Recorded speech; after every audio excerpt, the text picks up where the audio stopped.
ਸਿੱਖ ਜਥੇਬੰਦੀਆਂ ਵੱਲੋਂ 14 ਅਗਸਤ ਨੂੰ ਲੁਧਿਆਣਾ ਵਿਖੇ ਖਾਲਸਾਈ ਮਾਰਚ ਕੱਢਣ ਦਾ ਐਲਾਨ। ਹਜ਼ੂਰ ਸਾਹਿਬ ਵਿਖੇ ਗੈਰ ਸਿੱਖ ਪ੍ਰਬੰਧਕ ਲੋਨ ਦਾ ਸਿੱਖ ਜਥੇਬੰਦੀਆਂ ਵੱਲੋਂ ਵਿਰੋਧ।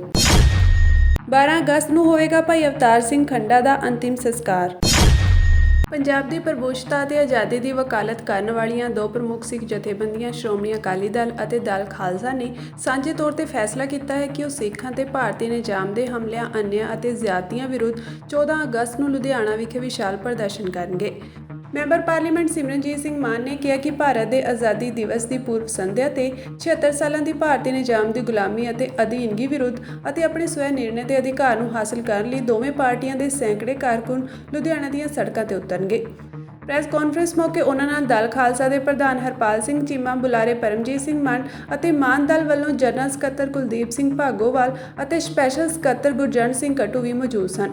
ਦੋਵਾਂ ਜਥੇਬੰਦੀਆਂ ਦੇ ਆਗੂਆਂ ਨੇ ਕਿਹਾ ਕਿ ਉਹ ਸਿੱਖਾਂ ਸਮੇਤ ਘੱਟ ਗਿਣਤੀਆਂ ਦੇ ਧਾਰਮਿਕ ਮਾਮਲਿਆਂ ਵਿੱਚ ਭਾਰਤੀ ਸਟੇਟ ਦੀ ਦਖਲਅੰਦਾਜ਼ੀ, ਸਿੱਖ ਗੁਰਦੁਆਰਾ ਐਕਟ ਵਿੱਚ ਸੋਧ, ਯੂਨੀਫਾਰਮ ਸਿਵਲ ਕੋਡ ਥੋਪਣ, ਸਿੱਖ ਸਿਆਸੀ ਕੈਦੀਆਂ ਦੀ ਰਿਹਾਈ ਵਿੱਚ ਦੋਹਰੇ ਮਾਪਦੰਡ, NSA ਅਤੇ UAPA ਅਧੀਨ ਸਿੱਖ ਨੌਜਵਾਨਾਂ ਦੀਆਂ ਨਜਾਇਜ਼ ਨਜ਼ਰਬੰਦੀਆਂ ਦਾ ਡਟ ਕੇ ਵਿਰੋਧ ਕਰਨਗੇ।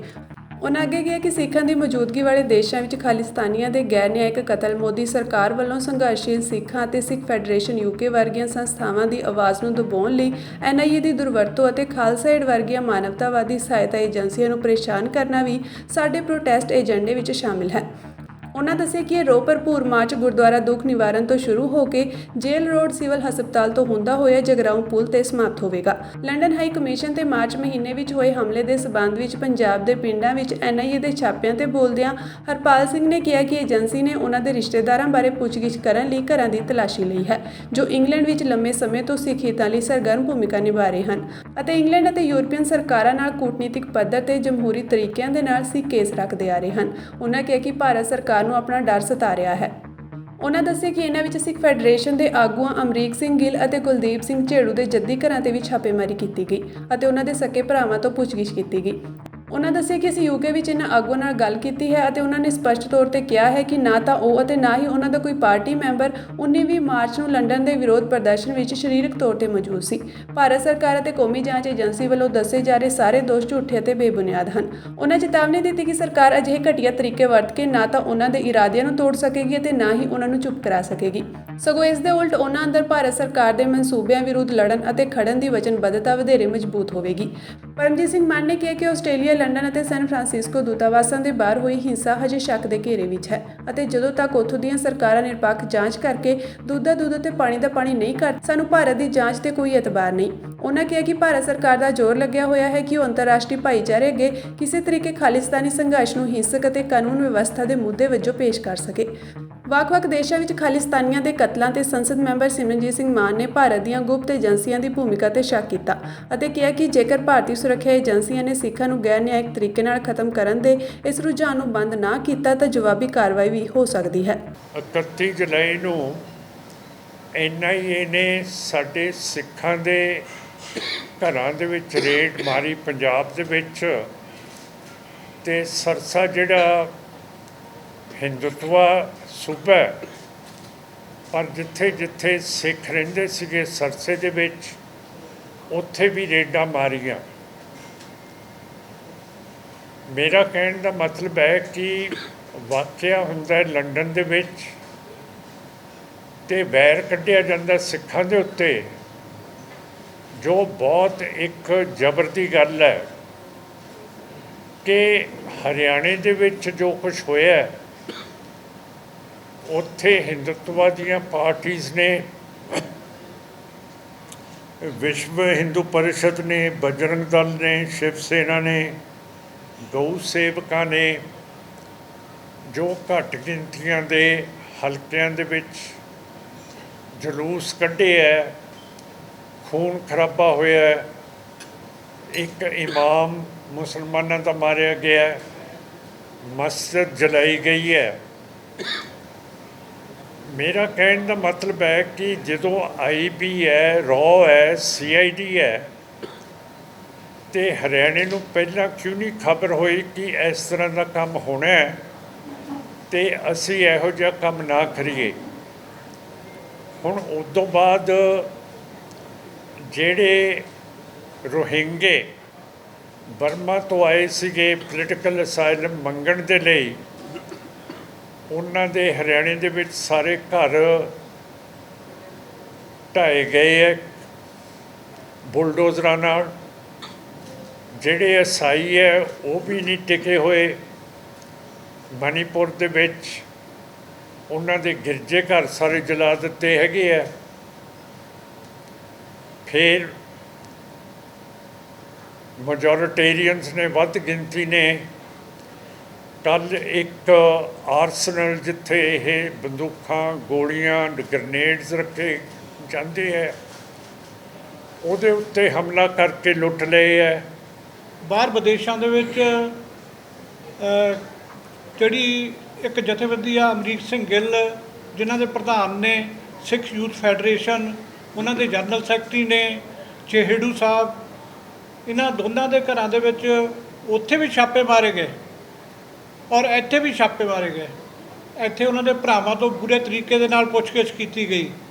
ਅਸੀਂ ਉਹਨਾਂ ਨੂੰ ਟੈਲੀਫੋਨ ਦੇ ਉੱਤੇ ਇਹ ਗੱਲ ਪੁੱਛੀ ਹੈ, ਚੇਹੜੂ ਸਾਹਿਬ ਨੂੰ ਵੀ, ਗਿੱਲ ਸਾਹਿਬ ਨੂੰ, ਵੀ ਕੀ ਗੱਲ ਹੋਈ ਆ। ਉਹਨਾਂ ਨੇ ਕਿਹਾ ਕਿ ਇਹਨਾਂ ਨੇ ਬੁਰੇ ਤਰੀਕੇ ਦੇ ਨਾਲ ਸਾਡੇ ਭਰਾਵਾਂ ਨੂੰ ਸਾਡੇ ਘਰਾਂ ਦੇ ਵਿੱਚ ਆਣ ਕੇ ਇਹਨਾਂ ਨੇ ਡਰਾਇਆ ਕਿ ਤੁਸੀਂ ਜਿਹੜੇ ਤੁਹਾਡੇ ਭਰਾ ਬਾਹਰ ਵਿਦੇਸ਼ਾਂ ਦੇ ਵਿੱਚ ਸਪੋਰਟ ਕਰ ਰਹੇ ਆ ਖਾਲਿਸਤਾਨ ਦੀ, ਇਹ ਅਸੀਂ ਨਹੀਂ ਹੋਣਾ। ਇੱਦਾਂ ਦੇ ਕੁਐਸਚਨ ਇਹਨਾਂ ਨੇ ਪੁੱਛੇ ਕਿ ਜਿਹਦਾ ਸਿੱਧਾ ਮਤਲਬ ਇਹ ਸੀ ਕਿ ਖਾਲਿਸਤਾਨ ਦੀ ਸਪੋਰਟ ਆ ਜਿਹੜੀ ਉਹ ਛੱਡ ਦਿੱਤੀ ਜਾਵੇ। ਸੋ ਇਹਨਾਂ ਸਾਰੀਆਂ ਹੀ ਜਿਹੜੀਆਂ ਕੁਤਾਹੀਆਂ ਇਹ ਕਰ ਰਹੇ ਆ ਜਾਂ ਸਾਡੇ ਉੱਤੇ ਤਸ਼ੱਦਦ ਜਿਹੜੇ ਕਰ ਰਹੇ ਆ, ਅਸੀਂ ਇਹਦੇ ਵਿਰੁੱਧ ਹਰੇਕ 15 ਅਗਸਤ ਨੂੰ, 26 ਜਨਵਰੀ ਨੂੰ ਆਪਣੀ ਆਵਾਜ਼ ਆ ਜਿਹੜੀ ਉਸ ਤਰੀਕੇ ਦੇ ਨਾਲ ਕਰਦੇ ਆ ਰਹੇ ਹਾਂ, ਪ੍ਰੋਟੈਸਟ ਕਰਦੇ ਆ ਰਹੇ ਹਾਂ। ਔਰ ਇਹ ਕਰਦੇ ਆ ਰਹੇ ਹਾਂ ਕਿ ਅਸੀਂ ਮਤਲਬ ਇਸ ਬਿਲਕੁਲ ਵੀ ਇਹਦੇ ਨਾਲ ਸਹਿਮਤ ਨਹੀਂ ਹੈ। ਹਿੰਦੁਸਤਾਨ ਦੀ ਆਜ਼ਾਦੀ ਨਾਲ ਅਸੀਂ ਸਹਿਮਤ ਨਹੀਂ, ਸਾਨੂੰ ਕੋਈ ਆਜ਼ਾਦੀ ਨਹੀਂ ਮਿਲੀ। ਇਹ ਕਾਲਾ ਦਿਨ ਹੈ। ਅਸੀਂ ਘੱਟ ਤੋਂ ਘੱਟ ਵੀ ਦੋਨੇ ਜਥੇਬੰਦੀਆਂ, ਸ਼੍ਰੋਮਣੀ ਅਕਾਲੀ ਦਲ ਅੰਮ੍ਰਿਤਸਰ ਅਤੇ ਦਲ ਖਾਲਸਾ, 10 ਸਾਲਾਂ ਤੋਂ ਘੱਟ ਵੀ ਇਹ ਜਿਹੜਾ ਪ੍ਰੋਟੈਸਟ ਹੈ ਕਾਲਾ ਦਿਨ ਦੇ ਤੌਰ ਦੇ ਉੱਤੇ ਅਸੀਂ ਮਨਾਉਂਦੇ ਆ ਰਹੇ ਹਾਂ।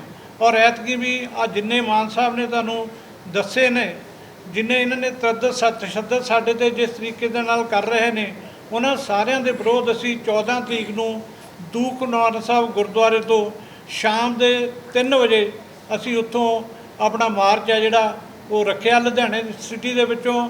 ਔਰ ਅਸੀਂ ਦੋਨੇ ਜਥੇਬੰਦੀਆਂ ਪੂਰੇ ਤਰੀਕੇ ਦੇ ਨਾਲ ਪ੍ਰੋਟੈਸਟ ਆਪਣਾ ਕਰਾਂਗੇ। ਔਰ ਤਾਂ ਕਿ ਮਤਲਬ ਇਹਨਾਂ ਨੂੰ ਅਸੀਂ ਹਿੰਦੁਸਤਾਨ ਦੀ ਕੌਮ ਦੇ, ਹਿੰਦੁਸਤਾਨ ਦੀਆਂ ਏਜੰਸੀਆਂ ਦੇ ਅਸੀਂ ਘੱਟ ਤੋਂ ਘੱਟ ਵੀ ਖੜੇ ਕਰ ਸਕੀਏ, ਇਹਨਾਂ ਨੂੰ ਜਗਾ ਸਕੀਏ, ਇਹਨਾਂ ਨੂੰ ਕਿ ਇਹ ਕਿੱਧਰ ਨੂੰ ਡੈਮੋਕ੍ਰੇਟਿਕ ਕੰਟਰੀ ਦੇ ਵਿੱਚ ਜਿਹੜਾ ਆਪਣੇ ਆਪ ਨੂੰ ਇਹ ਦੱਸਦੇ ਆ ਤੇ ਕਿੱਧਰ ਨੂੰ ਜਾ ਰਹੇ ਆ। ਪੰਜਾਬ ਸਰਕਾਰ ਨੇ ਵੀ ਪ੍ਰਪੋਜ਼ ਕੀਤਾ ਇਹ ਦੇਖਿਆ ਜਾਵੇ। ਸੋ ਇਹੋ ਜਿਹੇ ਹੋਰ ਵੀ ਬਹੁਤ ਸਾਰੇ ਇਸ਼ੂਜ਼ ਨੇ, ਜਿਵੇਂ ਸ਼੍ਰੋਮਣੀ ਕਮੇਟੀ ਦੀਆਂ ਇਲੈਕਸ਼ਨਸ ਦੀ ਗੱਲ ਹੋਈ ਆ ਕਿ ਉਹਨਾਂ ਵੀ ਸਿੱਧਾ ਸਟੇਟ ਨੇ ਆਪਣੇ ਅਧੀਨ ਰੱਖਿਆ ਹੈ।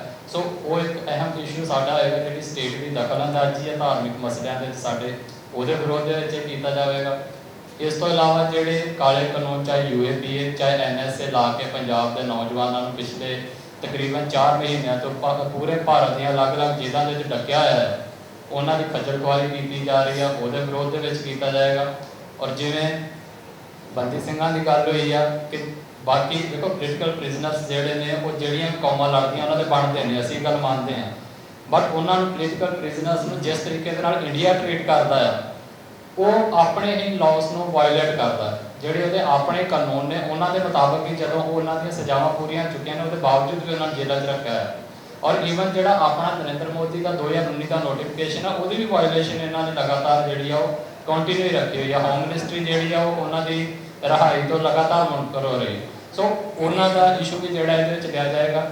ਜਿਵੇਂ ਇੱਥੇ ਗੱਲ ਤੋਂ ਪਹਿਲਾਂ ਦੱਸਿਆ ਗਿਆ ਕਿ ਜਿਹੜੀਆਂ ਖਾਲਿਸਤਾਨੀ ਧਿਰਾਂ ਨੇ ਜਾਂ ਜਿਹੜੇ ਖਾਲਿਸਤਾਨੀ ਆਗੂ ਨੇ ਜਾਂ ਜਿਹੜੇ ਕਾਰਕੁਨ ਨੇ, ਉਹਨਾਂ ਨੂੰ NIA ਵੱਲੋਂ ਵਾਰ-ਵਾਰ ਛਾਪੇਮਾਰੀ ਕਰਕੇ ਉਹਨਾਂ ਨੂੰ ਭੈਭੀਤ ਕੀਤਾ ਜਾ ਰਿਹਾ।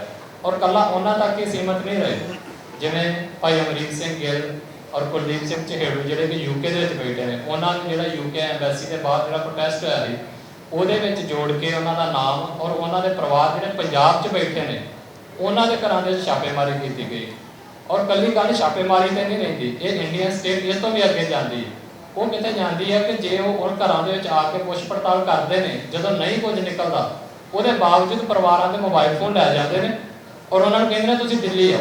ਜਦੋਂ ਕੁਝ ਨਿਕਲ ਹੀ ਨਹੀਂ ਰਿਹਾ, ਤੁਸੀਂ ਆਪ ਉਹਨਾਂ ਦੇ ਘਰ ਜਾ ਕੇ ਸਾਰੀ ਫੋਲਾ ਫਲਾਈ ਕਰ ਲਈ ਹੈ, ਕੋਈ ਤੁਹਾਨੂੰ ਡਾਕੂਮੈਂਟ ਜਾਂ ਕੋਈ ਵੀ ਇਹੋ ਜਿਹੀ ਚੀਜ਼ ਨਹੀਂ ਮਿਲੀ, ਉਹਦੇ ਬਾਵਜੂਦ ਤੁਸੀਂ ਉਹਨਾਂ ਦਾ ਇੱਕ ਪ੍ਰਾਈਵੇਸੀ ਵਾਲਾ ਜਿਹੜਾ ਪੁਰਜਾ ਹੈ ਫੋਨ, ਉਹਨੂੰ ਤੁਸੀਂ ਆਪਣੇ ਕਬਜ਼ੇ 'ਚ ਲੈ ਲੈਂਦੇ ਹੋ, ਉਹਨਾਂ ਨੂੰ ਕਹਿੰਦੇ ਹੋ ਦਿੱਲੀ ਆਓ। ਸੋ ਇਹ ਜਿਹੜਾ ਉਹਨਾਂ ਨੂੰ ਭੈਭੀਤ ਕਰਨਾ, ਉਹਨਾਂ ਦੀ ਪ੍ਰਾਈਵੇਸੀ ਦੇ ਉੱਤੇ ਇਨਡਾਇਰੈਕਟਲੀ ਮੈਂ ਕਹੂੰਗਾ ਕਿ ਹਮਲਾ ਕਰਨਾ, ਜਿਹੜਾ ਉਹਨਾਂ ਦੇ ਮੋਬਾਈਲ ਫੋਨ ਲੈ ਕੇ ਜਾਣੇ, ਇਹ ਉਹਦੇ ਵਿੱਚ ਇਨਵੋਲਡ ਨੇ। ਔਰ ਉਹਨਾਂ ਦੇ ਪਰਿਵਾਰਾਂ ਨੂੰ ਇੱਕ ਤਰੀਕੇ ਨਾਲ ਇਹ ਕਿਹਾ ਜਾ ਰਿਹਾ ਆ, ਬੇਸ਼ੱਕ ਉਹ ਮੂੰਹ ਨਾ ਕਹਿਣ, ਬਟ ਉਹਨਾਂ ਦੀ ਭਾਵਨਾ ਇਹੋ ਹੀ ਆ ਕਿ ਜਿਵੇਂ ਤੁਹਾਡੇ ਬਾਕੀ ਭਰਾ ਬਾਹਰ ਬੈਠੇ ਨੇ, ਤੁਹਾਨੂੰ ਵੀ ਅਸੀਂ ਪੰਜਾਬ ਦੇ ਵਿੱਚ ਨਹੀਂ ਜੀਣ ਦੇਣਾ, ਤੁਸੀਂ ਵੀ ਆਪਣੀ ਮਦਰਲੈਂਡ ਛੱਡੋ ਤੇ ਇੱਥੋਂ ਜਾਓ। ਸੋ ਸਾਨੂੰ ਮਜਬੂਰ ਕੀਤਾ ਜਾ ਰਿਹਾ ਇਹਨਾਂ ਚੀਜ਼ਾਂ ਦੇ ਲਈ। ਇੱਥੇ ਜਿਹੜੇ ਪਰਿਵਾਰ ਜਿਨ੍ਹਾਂ ਦਾ ਉਹਨਾਂ ਦੇ ਨਾਲ ਉਸ ਮੂਵਮੈਂਟ ਦੇ ਨਾਲ ਸ਼ਾਇਦ ਕੋਈ ਸਿੱਧਾ ਲੈਣ ਦੇਣ ਬਣਾ ਹੋਵੇ, ਉਹਨਾਂ ਨੂੰ ਵੀ ਉਹਦੇ ਵਿੱਚ ਜੋੜ ਕੇ ਜਿਹੜਾ ਤੰਗ ਪਰੇਸ਼ਾਨ ਕੀਤਾ ਜਾ ਰਿਹਾ ਹੈ। ਹਜ਼ੂਰ ਸਾਹਿਬ ਵਿਖੇ ਇੱਕ ਗੈਰ ਸਿੱਖ ਵਿਅਕਤੀ ਨੂੰ ਪ੍ਰਬੰਧਕ ਲੋਨ ਦੀ ਦਿੱਲੀ ਕਮੇਟੀ ਅਤੇ ਜਾਗੋ ਪਾਰਟੀ ਪ੍ਰਧਾਨ ਮਨਜੀਤ ਸਿੰਘ ਜੀਕੇ ਨੇ ਵੀ ਸਖਤ ਨਿਖੇਧੀ ਕੀਤੀ ਹੈ। ਉਹਨਾਂ ਕਿਹਾ ਕਿ ਇਹ ਸਿੱਖ ਮਸਲਿਆਂ ਵਿੱਚ ਸਿੱਧੀ ਦਖਲਅੰਦਾਜ਼ੀ ਹੈ ਅਤੇ ਸਿੱਖ ਇਸ ਨੂੰ ਕਦੇ ਵੀ ਬਰਦਾਸ਼ਤ ਨਹੀਂ ਕਰਨਗੇ। ਲੇਕਿਨ ਹੁਣ ਸਰਕਾਰ ਨੇ ਪਸਰੀਚਾ ਸਾਹਿਬ ਨੂੰ ਉਤਾਰ ਕੇ ਉਹਨਾਂ ਦੀ ਜਗ੍ਹਾ ਤੇ ਉੱਥੋਂ ਦਾ ਜਿਹੜਾ ਡੀਐਮ ਹੈ ਉਸ ਨੂੰ ਐਡਮਿਨਿਸਟ੍ਰੇਟਰ ਲਗਾ ਦਿੱਤਾ ਹੈ। ਪਹਿਲੀ ਤਾਂ ਗੱਲ, ਸਰਕਾਰ ਨੂੰ ਇਲੈਕਸ਼ਨ ਕਰਾਉਣੀ ਚਾਹੀਦੀ ਸੀਗੀ। ਜੋ ਤੁਸੀਂ ਕੀਤਾ ਹੈ, ਇਹ ਤਾਂ ਤੁਸੀਂ ਕੱਲ੍ਹ ਨੂੰ SGPC ਨੂੰ ਵੀ ਪਾਸੇ ਕਰ ਦਿਓਗੇ, ਉੱਥੇ ਤੁਸੀਂ ਐਡਮਿਨਿਸਟ੍ਰੇਟਰ ਲਾ ਦਿਓਗੇ। ਕੱਲ੍ਹ ਨੂੰ ਦਿੱਲੀ ਗੁਰਦੁਆਰਾ ਕਮੇਟੀ ਭਾਵੇਂ ਤੁਹਾਡੇ ਆਪਣੇ ਝੀਤੇ ਬੈਠੇ ਨੇ, ਲੇਕਿਨ ਜਿੱਦਣ ਨਹੀਂ ਸੂਟ ਕਰੇਗੀ ਉੱਥੇ ਐਡਮਿਨਿਸਟ੍ਰੇਟਰ ਲਾ ਦਿਓਗੇ। ਮੈਂ ਸਮਝਦਾ ਵਾਂ ਕਿ ਜਿਵੇਂ ਮੰਦਰਾਂ ਨੂੰ, ਜਿਵੇਂ ਵਕਫ ਬੋਰਡ ਨੂੰ ਸਰਕਾਰਾਂ ਰਨ ਕਰਦੀਆਂ ਨੇ, ਗੁਰੂ ਘਰਾਂ ਦੇ ਵਿੱਚ ਵੀ ਇਹੋ ਜਿਹੀ ਇੰਟਰਫੇਰੈਂਸ ਨਜ਼ਰ ਆਉਣ ਲੱਗ ਪਈ ਹੈ। ਹਰਿਆਣਾ ਗੁਰਦੁਆਰਾ ਕਮੇਟੀ ਤੁਸੀਂ ਨਵੀਂ ਬਣਾ ਦਿੱਤੀ, SGPC ਤੋੜ ਕੇ ਤੁਹਾਡੇ ਖੱਟਰ ਨੇ ਮੁੱਖ ਮੰਤਰੀ ਨੇ। ਮੈਂ ਪੁੱਛਣਾ ਚਾਹੁੰਦਾ ਵਾਂ ਕਿ ਹਲੇ ਤੱਕ SGPC ਦਾ ਐਕਟ ਜਿਹੜਾ ਪਾਰਲੀਮੈਂਟ ਨੇ ਬਣਾਇਆ ਉਹ ਇੰਟੈਕਟ ਹੈ। ਸਰਕਾਰ ਸਟੇਟ ਦੀ ਕਿੱਦਾਂ ਕਰ ਸਕਦੀ ਹੈ? ਅੱਜ ਉੱਥੇ ਸ਼ਿੰਦੇ ਦੀ ਸਰਕਾਰ ਨੇ ਹਜ਼ੂਰ ਸਾਹਿਬ ਕਰ ਦਿੱਤਾ। ਅਸੀਂ ਇਹਦੀ ਟੋਟਲ ਨਿਖੇਧੀ ਕਰਦੇ ਹਾਂ। ਉੱਥੇ ਇਲੈਕਸ਼ਨਸ ਕਰਾਉਣੀਆਂ ਚਾਹੀਦੀਆਂ। ਔਰ ਤੁਸੀਂ ਇਹ ਕਿਵੇਂ ਇੱਕ ਨਾਨ ਸਿੱਖ ਨੂੰ, ਜਿਹਨੂੰ ਸਾਡੀ ਮਰਿਆਦਾ ਨਹੀਂ ਪਤਾ, ਤੁਸੀਂ ਉਸ ਨੂੰ ਉੱਥੇ ਐਡਮਿਨਿਸਟ੍ਰੇਟਰ ਲਾ ਦਿੱਤਾ ਤਾਂ ਕਿ ਸਰਕਾਰ ਜੋ ਚਾਹਵੇ ਕਰਾ ਸਕੇ ਜਾਂ ਜੋ ਚਾਹਵੇ ਇੰਟਰਫੇਅਰ ਕਰ ਸਕਣ। 1920 ਯਾਦ ਕਰ ਲੈਣ ਸਰਕਾਰਾਂ ਕਿ ਇਹ ਮੋਰਚੇ ਲੱਗੇ ਸਨ, ਮਹੰਤਾਂ ਤੋਂ ਗੁਰੂ ਘਰ ਛੁਡਾਇਆ ਸੀਗਾ। ਤੁਸੀਂ ਅੱਜ ਮਹੰਤਾਂ ਨੂੰ ਕਬਜ਼ੇ ਦੇ ਰਹੇ ਹੋ, ਸਰਕਾਰੀ ਅਫਸਰਾਂ ਨੂੰ ਕਬਜ਼ੇ ਦੇ ਰਹੇ ਹੋ। ਇਹ ਕੌਮ ਕਦੀ ਬਰਦਾਸ਼ਤ ਨਹੀਂ ਕਰੇਗੀ। ਇਹ ਗੁੱਸਾ ਅੰਦਰ ਸੁਲਗਦਾ ਪਿਆ ਕੌਮ ਦੇ। ਇਹ ਕਿਉਂ ਨਹੀਂ ਸਰਕਾਰਾਂ ਸਮਝਦੀਆਂ? ਇਹਨੂੰ ਸਮਝਣ ਦੀ ਲੋੜ ਹੈ। ਅਸੀਂ ਇਸ ਦੀ ਬਿਲਕੁਲ ਨਿਖੇਧੀ ਕਰਦੇ ਹਾਂ। ਮੈਨੂੰ ਇਸ ਗੱਲ ਦੀ ਸਮਝ ਨਹੀਂ ਆ ਰਹੀ ਬਈ ਉੱਥੋਂ ਦੀ ਸਰਕਾਰ ਇਤਨੀ ਦੇਰ ਤੋਂ ਐਡਮਿਨਿਸਟ੍ਰੇਟਰ ਮੁਕਰਰ ਕਰ ਰਹੀ ਹੈ, ਇਹਦੀਆਂ ਚੋਣਾਂ ਕਿਉਂ ਨਹੀਂ ਕਰਾਉਂਦੇ?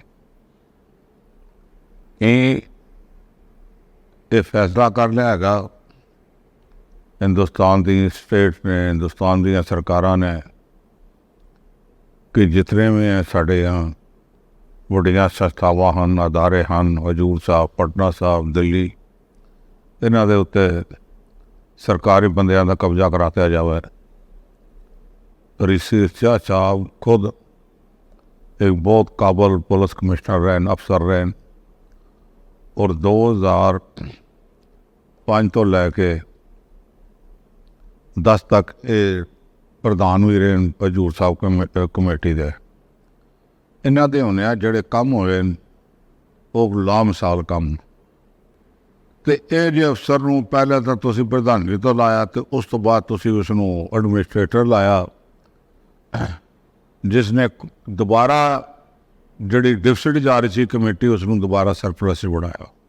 गल पैसे की नहीं हैगी, गल हैगी कि जे साडे धार्मिक स्थानां दे उत्ते सरकारां सरकारी बंदियां नूं चेयरमैन लाणगियां, एडमिनिस्ट्रेटर लाणगियां, फिर ਅਸੀਂ ਜਾਵਾਂਗੇ ਕਿੱਥੇ, ਪਹੁੰਚਾਂਗੇ ਕਿੱਥੇ, ਕਿੱਥੇ ਤੱਕ ਜਾਵਾਂਗੇ? ਮੈਨੂੰ ਇਹ ਦੱਸਿਆ ਜਾਏ। ਇਹ ਤਖਤ ਦੀ ਮਾਨ ਮਰਿਆਦਾ ਤੇ ਉਸ ਮਰਿਆਦਾ ਦੀ ਵੀ ਉਲੰਘਣਾ ਆ, ਕਿਉਂਕਿ ਉਹ ਪਵਿੱਤਰ ਤਖਤ ਸੱਚਖੰਡ ਸ੍ਰੀ ਹਜ਼ੂਰ ਸਾਹਿਬ, ਜਿੱਥੋਂ ਸਤਿਗੁਰੂ ਜੀ ਨੇ ਗੁਰਤਾ ਗੱਦੀ ਬਖਸ਼ਿਸ਼ ਕੀਤੀ ਧੰਨ ਧੰਨ ਸਾਹਿਬ ਸ੍ਰੀ ਗੁਰੂ ਗ੍ਰੰਥ ਸਾਹਿਬ ਮਹਾਰਾਜ ਜੀ ਨੂੰ, ਉਹ ਸਥਾਨ ਹੈ ਜਿੱਥੋਂ ਸਤਿਗੁਰੂ ਜੀ ਨੇ ਆਪ ਸੱਚਖੰਡ ਪਿਆਨਾ ਕੀਤਾ, ਜੋਤੀ ਜੋਤ ਸਮਾਏ। ਸੋ ਇਹ ਅਸੀਂ ਸਮਝਦੇ ਹਾਂ ਵੀ ਮਹਾਰਾਸ਼ਟਰ ਦੀ ਸਰਕਾਰ ਵੱਲੋਂ ਗੈਰ ਸਿੱਖ ਪ੍ਰਬੰਧਕ ਲਾ ਕੇ ਇਹ ਮਰਿਆਦਾ ਦਾ ਉਲੰਘਣ ਨਹੀਂ ਕੀਤਾ, ਸਿੱਖ ਮਸਲਿਆਂ ਦੇ ਵਿੱਚ ਸਿੱਧੀ ਦਖਲਅੰਦਾਜ਼ੀ ਕੀਤੀ ਆ। ਤੇ ਸ਼੍ਰੋਮਣੀ ਗੁਰਦੁਆਰਾ ਪ੍ਰਬੰਧਕ ਕਮੇਟੀ ਮਹਾਰਾਸ਼ਟਰ ਦੀ ਸਰਕਾਰ ਨੂੰ ਪਹਿਲਾਂ ਅਸੀਂ ਈਮੇਲ ਚਿੱਠੀ ਵੀ ਲਿਖ ਚੁੱਕੇ ਹਾਂ। ਅੱਜ ਐਗਜ਼ੈਕਟਿਵ ਨੇ ਵੀ ਇਹ ਫੈਸਲਾ ਕੀਤਾ ਕਿ ਇਹ ਫੈਸਲਾ ਤੁਰੰਤ ਵਾਪਸ ਲਿਆ ਜਾਵੇ, ਕਿਉਂਕਿ ਇਸ ਫੈਸਲੇ ਦੇ ਨਾਲ ਸਮੁੱਚਾ ਸਿੱਖ ਭਾਈਚਾਰਾ ਜਿਹੜੀਆਂ ਉਹਦੀਆਂ ਫੀਲਿੰਗਸ ਆ ਉਹ ਇੰਜਰ ਹੋਈਆਂ। ਅਵਤਾਰ ਸਿੰਘ ਖੰਡਾ ਦੇ ਸੰਸਕਾਰ ਦੀ ਤਰੀਕ ਇੱਕ ਵਾਰ ਮੁੜ ਤੋਂ ਬਦਲ ਦਿੱਤੀ ਗਈ ਹੈ। ਯੂਕੇ ਦੀ ਸਿੱਖ ਸੰਗਤ ਨੇ ਖੰਡਾ ਦੀ ਮਾਂ ਚਰਨਜੀਤ ਕੌਰ ਨੂੰ ਸੰਸਕਾਰ ਦੀ ਤਰੀਕ ਤੈਅ ਕਰਨ ਲਈ ਕਿਹਾ ਸੀ। ਪਹਿਲਾਂ ਤੈਅ ਹੋਇਆ ਸੀ ਕਿ 5 ਅਗਸਤ ਨੂੰ ਸੰਸਕਾਰ ਕੀਤਾ ਜਾਣਾ ਹੈ, ਪਰ ਹੁਣ ਤਰੀਕ ਬਦਲ ਦਿੱਤੀ ਗਈ ਹੈ। ਖੰਡਾ ਦਾ ਸੰਸਕਾਰ ਬ੍ਰਿਟੇਨ ਦੇ ਸਮੇਤਵਿਕ ਦੇ ਗੁਰੂ ਨਾਨਕ ਗੁਰਦੁਆਰਾ ਸਾਹਿਬ ਵਿੱਚ ਕੀਤਾ ਜਾਣਾ ਹੈ। ਮਾਂ ਚਰਨਜੀਤ ਕੌਰ ਨੇ ਸਾਰਿਆਂ ਨੂੰ 12 ਅਗਸਤ ਦੇ ਦਿਨ ਉੱਥੇ ਪਹੁੰਚਣ ਦੀ ਅਪੀਲ ਕੀਤੀ ਹੈ। ਇਹਨਾਂ ਹੀ ਨਹੀਂ, ਸੰਸਕਾਰ ਲਈ ਸਿੱਖ ਭਾਈਚਾਰੇ ਕੋਲੋਂ ਮਦਦ ਵੀ ਮੰਗੀ ਹੈ। ਅਵਤਾਰ ਸਿੰਘ ਖੰਡਾ ਦਾ ਦੇਹਾਂਤ 15 ਜੂਨ ਨੂੰ ਲੰਡਨ ਵਿਖੇ ਇੱਕ ਹਸਪਤਾਲ ਵਿੱਚ ਹੋਇਆ ਸੀ। ਉਹ ਬਲੱਡ ਕੈਂਸਰ ਦੀ ਬਿਮਾਰੀ ਨਾਲ ਪੀੜਤ ਸਨ। ਖੰਡਾ ਦੀ ਭੈਣ ਜਸਪ੍ਰੀਤ ਕੌਰ ਨੇ ਪੰਜਾਬ ਹਰਿਆਣਾ ਹਾਈ ਕੋਰਟ ਵਿੱਚ ਪਟੀਸ਼ਨ ਪਾ ਕੇ ਖੰਡਾ ਦੀ ਮ੍ਰਿਤਕ ਦੇ ਪੰਜਾਬ ਲਿਆਉਣ ਦੀ ਮੰਗ ਕੀਤੀ ਸੀ, ਜਿਸ ਦੀ ਸੁਣਵਾਈ ਅਦਾਲਤ ਵਿੱਚ ਚੱਲ ਰਹੀ ਹੈ। ਅਦਾਲਤ ਨੇ ਪੁੱਛਿਆ ਸੀ ਕਿ ਖੰਡਾ ਭਾਰਤ ਦਾ ਨਾਗਰਿਕ ਹੈ ਜਾਂ ਫਿਰ ਬ੍ਰਿਟੇਨ ਦਾ, ਜਿਸ ਦਾ ਜਵਾਬ ਭਾਰਤੀ ਹਾਈ ਕਮਿਸ਼ਨ ਨੇ ਯੂਕੇ ਦੀ ਸਰਕਾਰ ਤੋਂ ਮੰਗਿਆ ਸੀ। ਇਸ ਦੇ ਨਾਲ ਹੀ ਮਾਂ ਚਰਨਜੀਤ ਕੌਰ ਅਤੇ ਭੈਣ ਜਸਪ੍ਰੀਤ ਕੌਰ ਨੇ ਯੂਕੇ ਜਾਣ ਦੇ ਲਈ ਵੀਜ਼ਾ ਅਪਲਾਈ ਕੀਤਾ ਸੀ, ਜਿਸ ਨੂੰ ਬ੍ਰਿਟੇਨ ਦੀ ਸਰਕਾਰ ਨੇ ਰੱਦ ਕਰ ਦਿੱਤਾ ਹੈ। ਇਸੇ ਲਈ ਪਹਿਲਾਂ ਖੰਡਾ ਦਾ ਸੰਸਕਾਰ ਕਰਨ ਦੀ ਤਰੀਕ 5 ਅਗਸਤ ਨੂੰ ਤੈਅ ਹੋਈ ਸੀ। ਹਾਈ ਕੋਰਟ ਅਤੇ ਬ੍ਰਿਟੇਨ ਦੀ ਸਰਕਾਰ ਵੱਲੋਂ ਵੀਜ਼ਾ ਮਨਜ਼ੂਰ ਨਾ ਕਰਨ ਦੀ ਵਜ੍ਹਾ ਕਰਕੇ ਹੁਣ ਪਰਿਵਾਰ ਨੇ 12 ਅਗਸਤ ਨੂੰ ਸੰਸਕਾਰ ਕਰਨ ਦਾ ਫੈਸਲਾ ਕੀਤਾ ਹੈ। ਹਾਲਾਂਕਿ ਪਰਿਵਾਰ ਮੁੜ ਤੋਂ ਯੂਕੇ ਜਾਣ ਦੀ ਕੋਸ਼ਿਸ਼ ਕਰ ਰਿਹਾ ਹੈ, ਪਰ ਪਰਿਵਾਰ ਦੇ ਕਿਸੇ ਮੈਂਬਰ ਨੇ ਇਸ ਦੀ ਪੁਸ਼ਟੀ ਨਹੀਂ ਕੀਤੀ ਹੈ।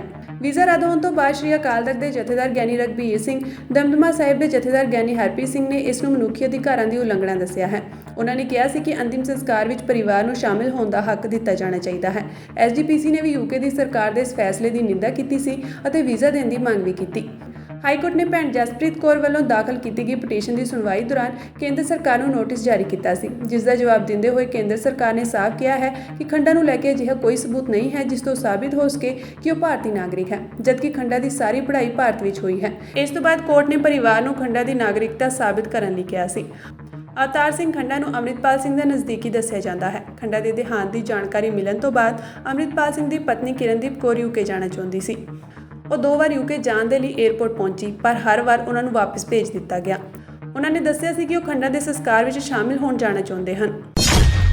ਹਰਿਆਣਾ ਦੇ ਨੂੰਹ ਵਿੱਚ 2 ਭਾਈਚਾਰਿਆਂ ਦਰਮਿਆਨ ਹੋਈ ਹਿੰਸਾ ਦੇ ਮਾਮਲੇ ਵਿੱਚ 31 ਜੁਲਾਈ ਨੂੰ ਨੂੰਹ ਜ਼ਿਲ੍ਹੇ ਵਿੱਚ ਫਿਰਕੂ ਹਿੰਸਾ ਤੋਂ ਬਾਅਦ ਇੰਟਰਨੈਟ ਬੰਦ ਕਰ ਦਿੱਤਾ ਗਿਆ ਸੀ। ਸੂਬਾ ਸਰਕਾਰ ਦਾ ਕਹਿਣਾ ਹੈ ਕਿ ਇਹ ਪਾਬੰਦੀ 8 ਅਗਸਤ ਤੱਕ ਜਾਰੀ ਰਹੇਗੀ।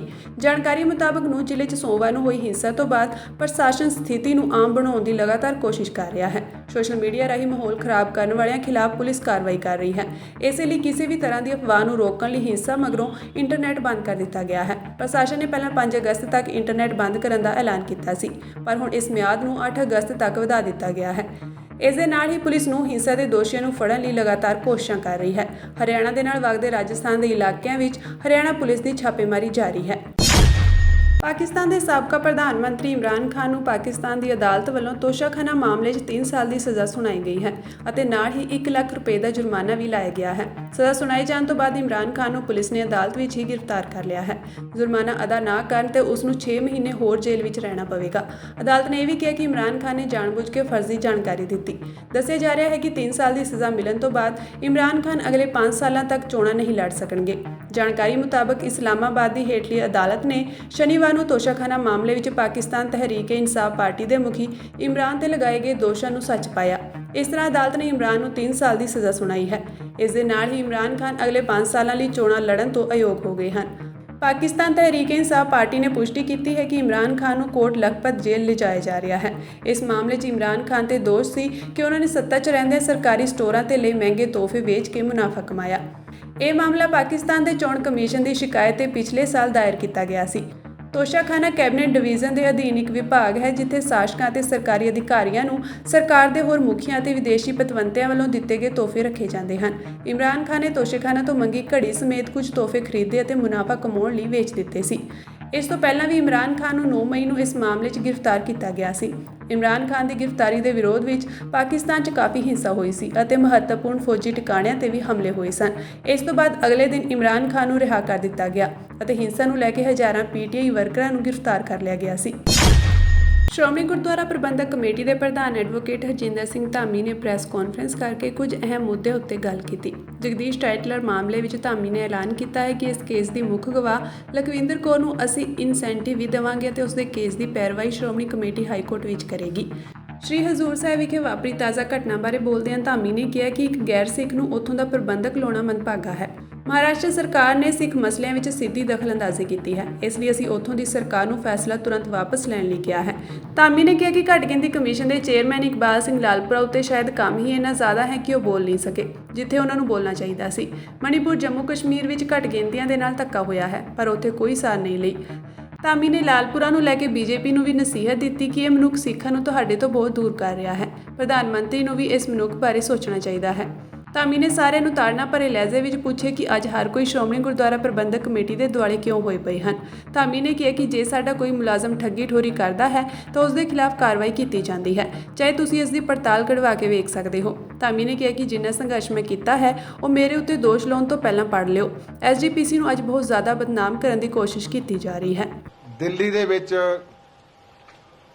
ਉਹ ਦਿੱਲੀ ਦੇ ਜਿਹੜੀ ਨਸਲਕੁਸ਼ੀ ਦੇ ਵਿੱਚ ਉਹਨਾਂ ਕੇਸਾਂ ਦੇ ਵਿੱਚ ਕਾਲ ਕੀਤਾ ਸੀ, ਉਸ ਕੇਸ ਦੀ ਪੈਰਵਾਈ ਵੀ ਸ਼੍ਰੋਮਣੀ ਗੁਰਦੁਆਰਾ ਪ੍ਰਬੰਧਕ ਕਮੇਟੀ ਕਰ ਰਹੀ ਆ। ਦਿੱਲੀ ਵਾਲੇ ਤਾਂ ਹੱਥ ਖੜੇ ਕਰ ਗਏ, ਹੁਣ ਅੱਖ ਖੁੱਲੀ ਆ, ਜਿੱਲੇ ਬੇਲ ਹੋ ਗਏ ਵੀ ਅਸੀਂ ਜਾਵਾਂਗੇ ਹਾਈ ਕੋਰਟ 'ਚ। ਉਹ ਵੀ ਅਸੀਂ ਫੈਸਲਾ ਕੀਤਾ ਵੀ ਉਹ ਜਿਹੜੀ ਸਾਡੀ ਬੀਬੀ ਲਖਵਿੰਦਰ ਕੌਰ ਜਿਹੜੀ ਇਸ ਕੇਸ ਦੀ ਆਈ ਵਿਟਨੈਸ ਆ, ਉਹਨੂੰ ਇਨਸੈਂਟਿਵ ਵੀ ਦੇਵਾਂਗੇ ਤਾਂ ਕਿ ਵਿਚਾਰੀ ਦਾ ਉਹਦਾ ਕੋਈ ਸਾਧਨ ਨਹੀਂ ਰੋਜੀ ਰੋਟੀ ਦਾ, ਤੇ ਉਹਦੇ ਕੇਸ ਦੀ ਪੈਰਵਾਈ ਵੀ ਹਾਈ ਕੋਰਟ 'ਚ ਹੀ ਕਰਾਂਗੇ ਕਿ ਸੱਚਖੰਡ ਸ਼੍ਰੀ ਹਜੂਰ ਅਬਚਲ ਨਗਰ ਨੰਦੇੜ ਉੱਥੇ ਜਿਹੜਾ ਇਹਨੇ ਪ੍ਰਸ਼ਾਸਕ ਲਾਇਆ, ਉਹ ਪ੍ਰਸ਼ਾਸਕ ਜਿਹੜਾ ਆ ਉਹ ਗੈਰ ਸਿੱਖ ਲਾ ਦਿੱਤਾ ਗਿਆ। ਪਹਿਲਾਂ ਡਾਕਟਰ ਪਸਰੀਜਾ ਲੱਗੇ ਸੀ, ਸਾਨੂੰ ਇਸ ਗੱਲ ਦੀ ਤਸੱਲੀ ਸੀ ਕਿ ਸਿੱਖ ਦੇ ਤੌਰ ਤੇ ਪਹਿਲਾਂ ਵੀ ਉੱਥੇ ਸੇਵਾ ਨਿਭਾਉਂਦੇ ਰਹੇ, ਤੇ ਮੈਂ ਸੀ ਸਮਝਦੇ ਪਈ ਇਹ ਤਖਤ ਦੀ ਮਾਨ ਮਰਿਆਦਾ ਤੇ ਉਸ ਮਰਿਆਦਾ ਦੀ ਵੀ ਉਲੰਘਣਾ ਆ, ਕਿਉਂਕਿ ਉਹ ਪਵਿੱਤਰ ਤਖਤ ਸੱਚਖੰਡ ਸ੍ਰੀ ਹਜੂਰ ਸਾਹਿਬ ਜਿੱਥੋਂ ਸਤਿਗੁਰੂ ਜੀ ਨੇ ਗੁਰਤਾ ਗੱਦੀ ਬਖਸ਼ਿਸ਼ ਕੀਤੀ ਧੰਨ ਧੰਨ ਸਾਹਿਬ ਸ੍ਰੀ ਗੁਰੂ ਗ੍ਰੰਥ ਸਾਹਿਬ ਮਹਾਰਾਜ ਜੀ ਨੂੰ, ਉਹ ਸਥਾਨ ਹੈ ਜਿੱਥੋਂ ਸਤਿਗੁਰੂ ਜੀ ਨੇ ਆਪ ਸੱਚਖੰਡ ਪਿਆਨਾ ਕੀਤਾ, ਜੋਤੀ ਜੋਤ ਸਮਾਏ। ਸੋ ਇਹ ਅਸੀਂ ਸਮਝਦੇ ਹਾਂ ਕਿ ਮਹਾਰਾਸ਼ਟਰ ਦੀ ਸਰਕਾਰ ਵੱਲੋਂ ਗੈਰ ਸਿੱਖ ਪ੍ਰਬੰਧਕ ਲਾ ਕੇ ਇਹ ਮਰਿਆਦਾ ਦਾ ਉਲੰਘਣ ਨਹੀਂ ਕੀਤਾ, ਸਿੱਖ ਮਸਲਿਆਂ ਦੇ ਵਿੱਚ ਸਿੱਧੀ ਦਖਲਅੰਦਾਜ਼ੀ ਕੀਤੀ ਆ। ਤੇ ਸ਼੍ਰੋਮਣੀ ਗੁਰਦੁਆਰਾ ਪ੍ਰਬੰਧਕ ਕਮੇਟੀ ਮਹਾਰਾਸ਼ਟਰ ਦੀ ਸਰਕਾਰ ਨੂੰ ਪਹਿਲਾਂ ਅਸੀਂ ਈਮੇਲ ਚਿੱਠੀ ਵੀ ਲਿਖ ਚੁੱਕੇ ਹਾਂ। ਅੱਜ ਐਗਜ਼ੈਕਟਿਵ ਨੇ ਵੀ ਇਹ ਫੈਸਲਾ ਕੀਤਾ ਕਿ ਇਹ ਫੈਸਲਾ ਤੁਰੰਤ ਵਾਪਸ ਲਿਆ ਜਾਵੇ, ਕਿਉਂਕਿ ਇਸ ਫੈਸਲੇ ਦੇ ਨਾਲ ਸਮੁੱਚਾ ਸਿੱਖ ਭਾਈਚਾਰਾ ਜਿਹੜੀਆਂ ਉਹਦੀਆਂ ਫੀਲਿੰਗਸ ਆ ਉਹ ਇੰਜਰ ਹੋਈਆਂ। ਤੇ ਮੈਂ ਇੱਕ ਸਵਾਲ ਹੋਰ ਵੀ ਕਰਦਾ, ਉਹ ਮੈਂ ਕਰਨੀ ਦਾ ਗੱਲ ਬਾਅਦ ਦੇ ਵਿੱਚ ਸੀ, ਭਈ ਇਹ ਇੱਕ ਸਾਡੇ ਘੱਟ ਗਿਣਤੀ ਕਮਿਸ਼ਨ ਬਣਿਆ ਆ ਜਿਹਦੀ ਅੱਜ ਕੱਲ੍ਹ ਤਰਜਮਾਨੀ ਸਰਦਾਰ ਇਕਬਾਲ ਸਿੰਘ ਲਾਲਪੁਰਾ ਕਰਦੇ ਆ। ਤੇ ਸਰਦਾਰ ਇਕਬਾਲ ਸਿੰਘ ਲਾਲਪੁਰਾ ਉਹਨਾਂ ਨੇ ਘੱਟ ਗਿਣਤੀਆਂ ਦੇ ਚਾਹੇ ਧਾਰਮਿਕ ਮੁੱਦਿਆਂ ਨੂੰ ਛੱਡ ਕੇ ਬਾਕੀ ਮੁੱਦੇ ਜਿੱਥੇ ਮਿਨੋਰਟੀ ਨਾਲ ਕੋਈ ਧੱਕਾ ਹੁੰਦਾ ਉਹ ਉਹਨਾਂ ਨੇ ਦੇਖਣੇ ਹੁੰਦੇ ਆ, ਪਰ ਸ਼ਾਇਦ ਉਹਨਾਂ ਦੀ ਮੈਂ ਸਮਝਦਾ ਜਿਹੜੀ ਭਾਰ ਹੀ ਇੰਨਾ ਆ ਵੀ ਬੋਲ ਹੀ ਨਹੀਂ ਸਕੇ ਵੀ ਜਿੱਥੇ ਇਹ ਘੱਟ ਗਿਣਤੀਆਂ ਦਾ, ਕਿਉਂਕਿ ਤਖਤ ਆ ਪਵਿੱਤਰ ਸਿੱਖਾਂ ਦਾ ਤਖਤ ਆ, ਉਸ ਗੱਲ ਤੇ ਵੀ ਬੋਲਣਾ ਚਾਹੀਦਾ ਸੀ। ਤੇ ਬੋਲ ਕਿਹੜੀ ਗੱਲ ਤੇ ਰਹੇ ਆ? ਮੈਂ ਤਾਂ ਇਸ ਗੱਲ ਤੇ ਬੜਾ ਮਹਿਸੂਸ ਕਰਦਾ, ਸ਼ਰਮਸ਼ਾਰ ਹੁੰਨਾ ਕਿ ਤੁਸੀਂ ਬਤੌਰ ਸਿੱਖ, ਉਹ ਵੀ ਅਮਰਧਾਰੀ ਦੇ ਤੌਰ ਤੇ, ਤੁਸੀਂ ਅੱਜ ਘੱਟ ਗਿਣਤੀ ਕਮਿਸ਼ਨ ਦੇ ਵਿੱਚ ਚੇਅਰਮੈਨ ਆ, ਤੇ ਤੁਸੀਂ ਕਾਰਜ ਕਿਹੜੇ ਕਰਦੇ ਆ ਕਿ ਮਣੀਪੁਰ ਦੇ ਵਿੱਚ ਘੱਟ ਗਿਣਤੀਆਂ ਨਾਲ ਧੱਕਾ ਹੋਇਆ, ਕੋਈ ਨੋਟਿਸ ਲਿਆ ਤੁਸੀਂ? ਕੋਈ ਜਾ ਕੇ ਉੱਥੇ ਕੋਈ ਉਹਦੇ ਬਾਰੇ ਪੁੱਛ ਪੜਤਾਲ ਕੀਤੀ ਕੋਈ? ਜਾਂ ਤੁਸੀਂ ਕਿਤੇ ਜੰਮੂ ਕਸ਼ਮੀਰ ਦੇ ਵਿੱਚ ਉੱਥੇ ਕਿਤੇ ਕੋਈ ਧੱਕਾ ਹੋਇਆ, ਜਾ ਕੇ ਕਦੇ ਕੋਈ ਪੁੱਛ ਪੜਤਾਲ ਕੀਤੀ ਕੋਈ? ਤੁਸੀਂ ਇੱਕ ਸਰਕਾਰ ਦੇ ਬੁਲਾਰੇ ਬਣ ਕੇ ਰਹਿ ਚੁੱਕੇ ਆ। ਬੀਜੇਪੀ ਨੂੰ ਵੀ ਮੈਂ ਇਹ ਕਹਿਣਾ ਚਾਹੁੰਦਾ ਕਿ ਸਿੱਖਾਂ ਨੂੰ ਤੁਹਾਤੋਂ ਬਹੁਤ ਦੂਰ ਕਰ ਰਿਹਾ ਹੈ ਮਨੁੱਖ। ਤੁਸੀਂ ਇਹ ਮਿਨੋਰਟੀ ਕਮਿਸ਼ਨ ਬਣਾਇਆ, ਪਰ ਇਹਦੇ ਜੋ ਸਿਲਸਿਲੇ ਚੱਲ ਰਹੇ ਆ ਉਹ ਸਿੱਖਾਂ ਤੋਂ ਤੁਹਾਨੂੰ ਦੂਰ ਕਰ ਰਿਹਾ। ਤੁਹਾਨੂੰ ਵੀ ਇਹਦੇ ਬਾਰੇ ਸੋਚਣਾ ਚਾਹੀਦਾ। ਹਰਿਆਣਾ ਦੇ ਨੂੰਹ 'ਚ ਹੋਈ ਹਿੰਸਾ ਤੋਂ ਬਾਅਦ ਹਾਈਕੋਰਟ ਨੇ ਸੂਬਾ ਸਰਕਾਰ ਦੀ ਬੁਲਡੋਜ਼ਰ ਕਾਰਵਾਈ ਤੇ ਰੋਕ ਲਗਾ ਦਿੱਤੀ ਹੈ। ਹਾਈਕੋਰਟ ਦਾ ਹੁਕਮ ਆਉਂਦੇ ਹੀ ਡਿਪਟੀ ਕਮਿਸ਼ਨਰ ਧੀਰੇਂਦਰ ਖਰਗੱਟਾ ਨੇ ਤੁਰੰਤ ਅਧਿਕਾਰੀਆਂ ਨੂੰ ਕਾਰਵਾਈ ਕਰਨ ਤੋਂ ਰੋਕ ਦਿੱਤਾ ਹੈ। ਪੰਜਾਬ ਅਤੇ ਹਰਿਆਣਾ ਹਾਈਕੋਰਟ ਦੇ ਜਸਟਿਸ ਗੁਰਮੀਤ ਸਿੰਘ ਸੰਧਾਵਾਲੀਆ ਨੇ ਇਹ ਸਟੇ ਆਰਡਰ ਦਿੱਤਾ ਹੈ। ਨੂੰਹ ਵਿੱਚ ਪਿਛਲੇ 4 ਦਿਨਾਂ ਤੋਂ ਢੋਣ ਦਾ ਕੰਮ ਚੱਲ ਰਿਹਾ ਸੀ। ਇਸ ਦੌਰਾਨ 753 ਤੋਂ ਵੱਧ ਘਰਾਂ, ਦੁਕਾਨਾਂ, ਸ਼ੋਅਰੂਮਾਂ, ਝੁੱਗੀਆਂ ਤੇ ਹੋਟਲਾਂ ਨੂੰ ਢਾਇਆ ਗਿਆ ਹੈ। ਪ੍ਰਸ਼ਾਸਨ ਨੇ ਇਹਨਾਂ ਨੂੰ ਗੈਰ ਕਾਨੂੰਨੀ ਦੱਸਦੇ ਹੋਏ ਕਿਹਾ ਕਿ ਇਹਨਾਂ 'ਚ ਰਹਿਣ ਵਾਲੇ ਲੋਕ 31 ਜੁਲਾਈ ਦੀ ਹਿੰਸਾ ਵਿੱਚ ਸ਼ਾਮਿਲ ਸਨ। ਨੂੰਹ ਵਿੱਚ ਹੁਣ ਤੱਕ ਪ੍ਰਸ਼ਾਸਨ ਨੇ 37 ਥਾਵਾਂ ਤੇ ਕਾਰਵਾਈ ਕਰਕੇ 57.5 ਏਕੜ ਜ਼ਮੀਨ ਖਾਲੀ ਕਰਵਾਈ ਹੈ। ਇਹਨਾਂ ਵਿੱਚੋਂ 162 ਸਥਾਈ ਅਤੇ 591 ਅਸਥਾਈ ਢਾਂਚੇ ਢਾਹ ਦਿੱਤੇ ਗਏ।